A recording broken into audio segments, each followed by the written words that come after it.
हिंदू धर्म में ब्रह्मा जी का जन्म और उत्पत्ति एक अत्यंत रहस्यमय और महत्वपूर्ण घटना है, जो न केवल सृष्टि की रचना से जुड़ी हुई है, बल्कि सृष्टि के आदेश और उद्देश्य को भी स्पष्ट करती है।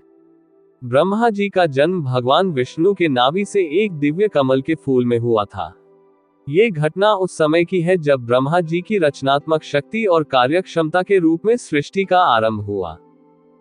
कथा के अनुसार भगवान विष्णु अपने योग निद्रा में लेटे थे और उनके शरीर से उत्पन्न हुआ एक विशाल कमल पूरी ब्रह्मांड में फैला हुआ था। इस कमल के फूल के बीच में ब्रह्मा जी का रूप प्रकट हुआ।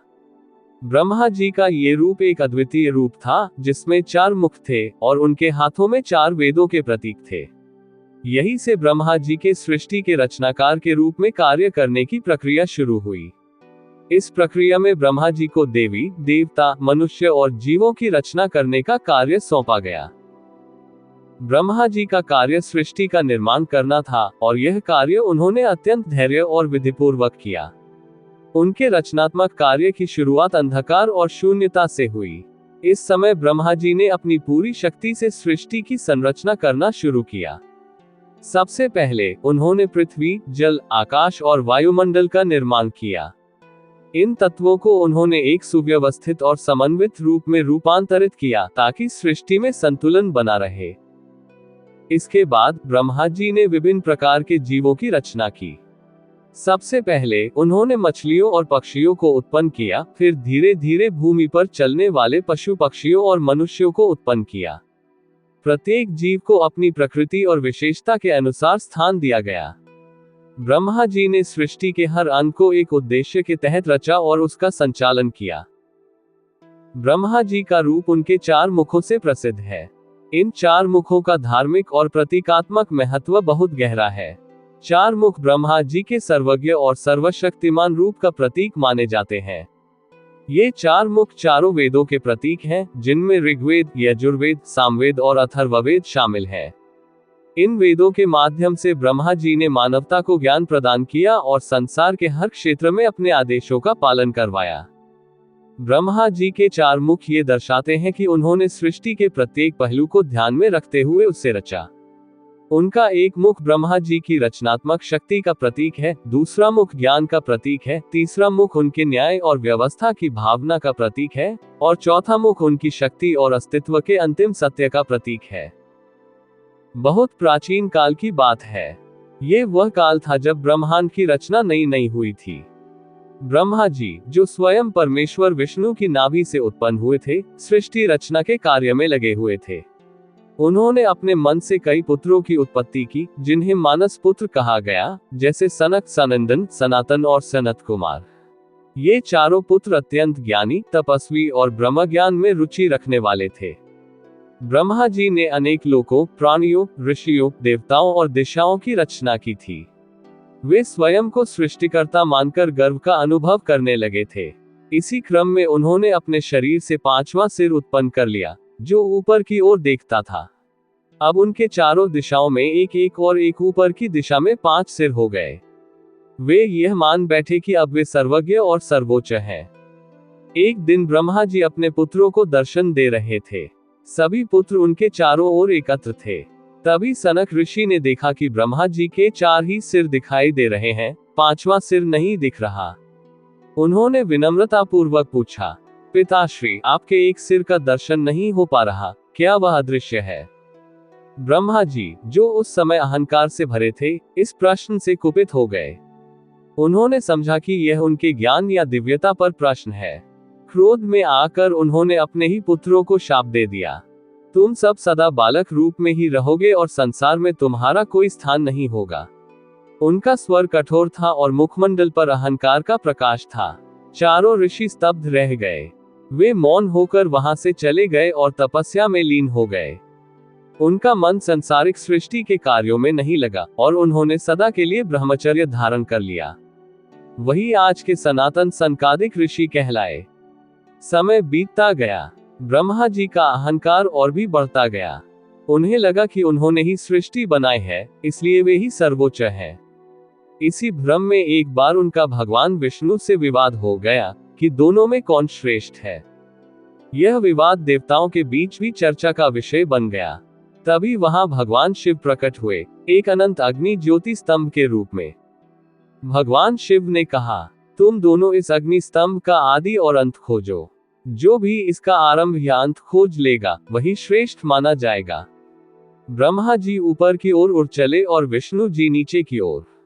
युगों तक प्रयास किया लेकिन दोनों को कुछ नहीं मिला। विष्णु जी ने सत्य स्वीकार कर लिया कि वे स्तंभ का अंत नहीं खोज सके, लेकिन ब्रह्मा जी ने झूठ बोल दिया। उन्होंने एक केतकी पुष्प को गवाह बना लिया और कहा कि वह ऊपर से आया है, अतः वह साक्षी है कि ब्रह्मा जी ने स्तंभ का शिखर देखा। ब्रह्मा जी का झूठ सुनकर वह ज्योति स्तंभ विकराल रूप में फट पड़ा। उसमें से स्वयं भगवान शिव प्रकट हुए, त्रिशूल धारण किए हुए। उनका तीसरा नेत्र जल उठा। उन्होंने क्रोधित होकर कहा, हे ब्रह्मा, तुमने झूठ बोला, अहंकार किया और अपनी ही सृष्टि को श्राप दिया। यह उचित नहीं। जो स्वयं को ईश्वर कहे और सत्य का त्याग करे, वह पूजनीय नहीं हो सकता। फिर भगवान शिव ने ब्रह्मा जी के ऊपर वाले 5वें सिर को त्रिशूल से काट दिया और उन्हें ये शाप दिया, आज से तुम्हारी पूजा लोकों में नहीं होगी। देव, मानव, ऋषि और यक्ष कोई भी तुम्हारा मंदिर नहीं बनाएगा। तुम्हारे नाम पर यज्ञ और पूजन लुप्त हो जाएंगे। केवल एक स्थान पर ही तुम्हारा स्मरण होगा। ब्रह्मा जी निरुत्तर हो गए। उनका अहंकार चूर चूर हो गया। उन्होंने शिव जी से क्षमा मांगी, लेकिन शाप अटल था। तब भगवान विष्णु और शिव जी ने निर्णय लिया कि ब्रह्मा जी की पुष्कर, राजस्थान नामक तीर्थ में पूजा होगी, परंतु अन्य कहीं नहीं। आज भी भारत में ब्रह्मा जी का केवल एक प्रमुख मंदिर है, पुष्कर तीर्थ, और यह बात स्वयं शिव शंकर के शाप से जुड़ी हुई मानी जाती है। अहंकार कितना भी ऊंचा हो, वह सत्य के सामने झुक ही जाता है। झूठ बोलना, विशेषकर जब वह धर्म और ज्ञान के विषय में हो, पतन का कारण बनता है। सर्वोच्च वह होता है जो सत्य, विनम्रता और त्याग में स्थित हो। ब्रह्मा जी के 4 मुखों का महत्व यह है कि वे एक साथ 4 प्रमुख कार्यों का प्रतिनिधित्व करते हैं। ये 4 कार्य वेदों, पूजा की विधियों, जीवन के सिद्धांतों और सृष्टि के रहस्यों को फैलाने के रूप में होते हैं। ब्रह्मा जी का रूप ये दर्शाता है कि वे न केवल सृष्टि के निर्माता हैं, बल्कि वे समय के चक्र और जीवन के हर पक्ष से जुड़े हुए हैं। उनकी 4 मुखों से सृष्टि का हर पहलू देखा और समझा जा सकता है। सभी प्रमुख वेदों के आधार पर ब्रह्मा जी ने सृष्टि के सभी पहलुओं को व्यवस्थित किया। उनका हर मुख हमें एक नया दृष्टिकोण देता है, जिससे जीवन के उद्देश्य और उसका महत्व स्पष्ट होता है।